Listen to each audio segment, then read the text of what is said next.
Chapter 24, continued. The name of the chapter is A Strange Girl.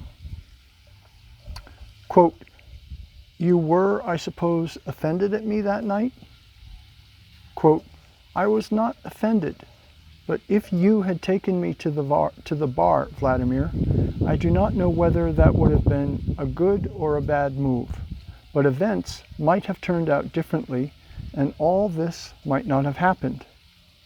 I do not now regret that events happened the way they did." Quote, "So what happened? What happened that night that was so terrible?" Quote, "After you escorted me off the ship, you did not return right away to your cabin. First, you dropped in to see the captain, and then the two of you headed for the bar. For you, that was a normal thing to do.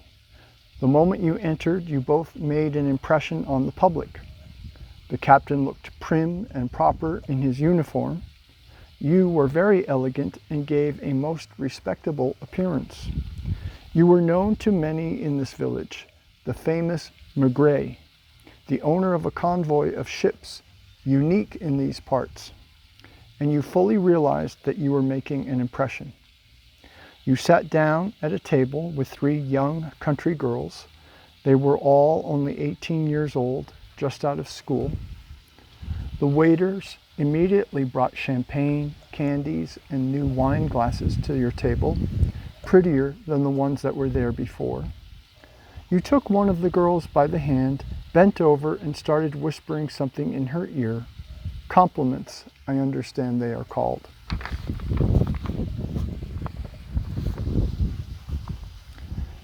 Then you danced with her several times, and the conversation continued. The girl's eyes were radiant, as if she were in another world, a fairy tale world. You took the girl out on deck and gave her a tour of the ship, just as you had to me. You took her into your cabin and treated her to champagnes and candies, just like me. But there was something a little different in the way you behaved with this young girl. You were in a cheerful mood. With me, you were serious and even morose, but with her, you were cheerful. I could see all that very well through the lighted window of your cabin, and possibly I felt as though I wanted to be there in place of that girl." Quote, "You don't mean to tell me you were jealous, Anastasia?" Quote, "I do not know.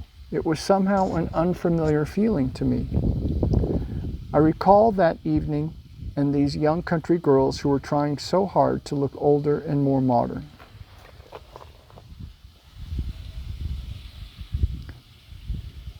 The next morning, Captain Shushenko and I once again had a laugh at their nighttime antics on the dock. The night before in my cabin, I'd realized that this girl was in such a state that she was ready to go to any lengths, but I didn't have any thought about wanting to possess her. I told Anastasia about this, and she replied, quote, "Still, you had stolen her heart. The two of you went out on deck. It was drizzling, and you threw your jacket over the girl's shoulders. Then you took her back to the bar."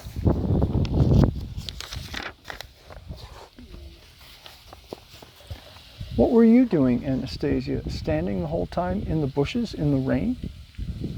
"Oh, that was nothing. The drizzle was good and caressing, only it interfered with my view. I did not want my skirt and shawl to get wet. They were my mother's. My mother left them to me. But I was very lucky. I found a cellophane bag on the shore. I took off my skirt and shawl and put them in the bag and hid it under my cardigan." Quote, "Anastasia, if you didn't go home and it started to rain, you should have come back to the ship." Quote, "I could not have done that. You had already seen me off, and you had other concerns. Besides, everything was shutting down." Quote, "When the party came to an end and the ship was due to depart, at the girl's request, especially the girl who was with you in your cabin, you delayed your departure. At that point, everything was in your power, including their hearts, and you were intoxicated with this power. The young people of the village were grateful to the girls, and the girls, too, felt imbued with a sense of power through you. They completely forgot about the young lads who were with them in the bar, guys they had been friends with in school. Quote, you and the captain escorted them to the gangplank. Then you went back to your cabin. The captain went up to the bridge and the signal sounded and the ship slowly, very slowly, began to pull away from the deck. The girl you had danced with stood on the shore beside her girlfriends and the young people who had waited around to see the ship off. Her heart was beating so strongly it was almost trying to leap out of her breast and fly away. Her thoughts and feelings were all mixed up. Behind her back could be seen the outlines of the village houses with their darkened windows, while in front of her, the sleek, white steamship was departing forever, illuminated with a host of lights, still abundantly pouring forth its music across the water and the nighttime riverbank.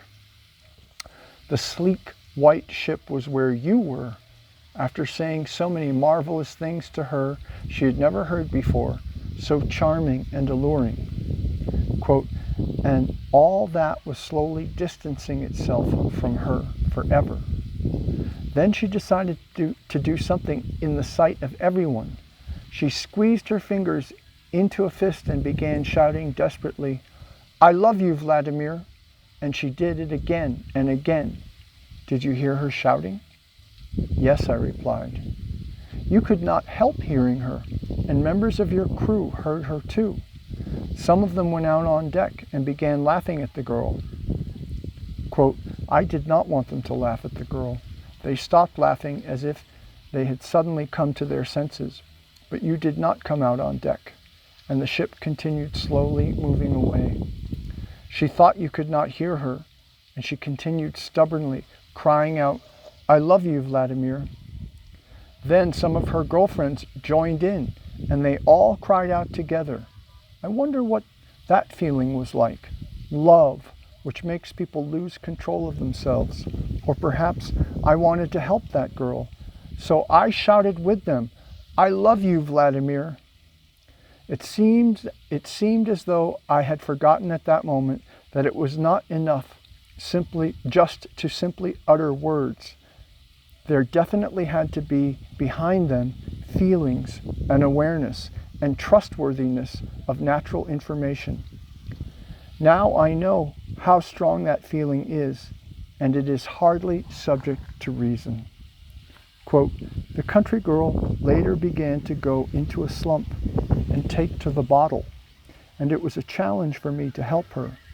Now she is married and burdened down with everyday cares, and I have had to add her love to mine.